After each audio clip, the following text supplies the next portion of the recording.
Selamat datang. Video ini menyajikan laporan komprehensif atas tugas analisis klasifikasi bank marketing dataset. Fokus kami adalah membandingkan algoritma dan menguji validitas korelasi data. Kami akan melalui 4 tahapan utama: data preprocessing, klasifikasi komparatif dan evaluasi ensemble learning, penerapan explainable AI dengan LIME, dan analisis causal inference dengan DOWAI. Dataset bank marketing memiliki tantangan signifikan, yaitu ketidakseimbangan kelas, hanya sekitar 11% klien yang berlangganan deposit. Untuk mengatasi bias ini, kami menerapkan Synthetic Minority Oversampling Technique, SMOTE, pada training set. Ini adalah langkah krusial untuk memastikan model kami memiliki representasi yang adil terhadap kelas minoritas. Selain itu, kami menggunakan one-hot encoding melalui kolom transformer untuk menyiapkan semua fitur kategorikal. Tugas kami mengharuskan perbandingan setidaknya 2 algoritma klasifikasi untuk mendapatkan wawasan yang lebih mendalam mengenai performa dan karakteristik masing-masing. Kami memilih Decision Tree sebagai model tunggal, yang terkenal karena tingkat interpretasinya yang tinggi, memungkinkan para analis dan pengembang untuk memahami secara jelas bagaimana keputusan dibuat di setiap node. Namun, model ini juga memiliki kelemahan, yaitu rentan terhadap overfitting, terutama ketika model terlalu dalam dan kompleks. Oleh karena itu, sebagai langkah untuk mengatasi kelemahan ini, kami juga memilih Random Forest sebagai model kedua. Random Forest merupakan representasi dari pendekatan ensemble learning melalui teknik bugging, yang menggabungkan beberapa pohon keputusan untuk meningkatkan akurasi dan kestabilan prediksi.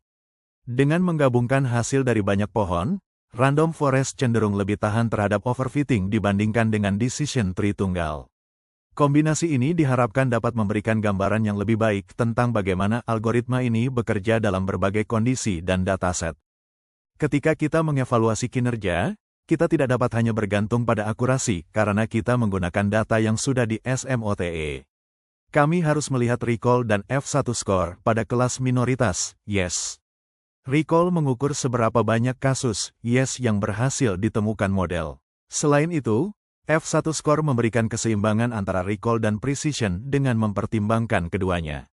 Ini sangat penting dalam situasi di mana kita ingin memastikan bahwa model tidak hanya menemukan semua kasus yes, tetapi juga meminimalkan kesalahan positif yang salah.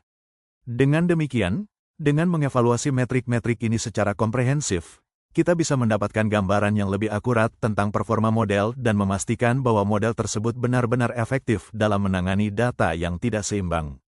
Analisis ini membantu kita membuat keputusan yang lebih tepat dalam meningkatkan model dan menjamin bahwa hasil yang diperoleh dapat diandalkan dalam situasi nyata. Hasil evaluasi menunjukkan bahwa Random Forest memberikan kinerja yang superior. Peningkatan pada metrik F1 score dan recall pada kelas minoritas, yes, membuktikan efektivitas pendekatan bugging dalam meningkatkan stabilitas dan kekuatan generalisasi model. Kinerja unggul ini mengukuhkan Random Forest sebagai model terpilih, yaitu rough garis bawah model, untuk analisis mendalam berikutnya. Setelah mengkonfirmasi korelasi kuat melalui LIME, kami beralih ke inferensi kausal, fase krusial yang menguji apakah duration benar-benar menyebabkan langganan. Kami menggunakan pustaka DOWAI untuk mengukur average treatment effect, AT. Kami harus secara eksplisit mendefinisikan hubungan. Treatment atau intervensi adalah duration, outcome adalah Y.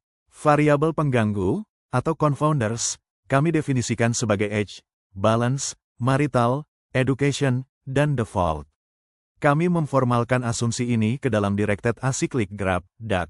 DAG memastikan kita mengontrol semua confounders yang memengaruhi baik duration maupun Y secara bersamaan. Kami kemudian menggunakan backdoor criterion untuk mengidentifikasi estiman statistik yang tepat. Hasil estimasi AT adalah 0,00049, $0,00049. Angka ini adalah efek kausal murni. Ini adalah temuan paling penting. Secara kausal, meningkatkan durasi panggilan hanya meningkatkan probabilitas langganan sebesar 0,049%. Ini secara definitif menunjukkan bahwa korelasi tinggi model ML tidak setara dengan kausalitas yang kuat. Kesimpulan proyek ini sangat jelas. Model Random Forest menunjukkan duration adalah prediktor yang sangat baik, korelasi, namun analisis DOWAI membuktikan intervensi pada duration memiliki dampak kausal yang minimal dan tidak signifikan. Rekomendasi strategis kami adalah, bank tidak boleh menghabiskan sumber daya pada memperpanjang durasi panggilan.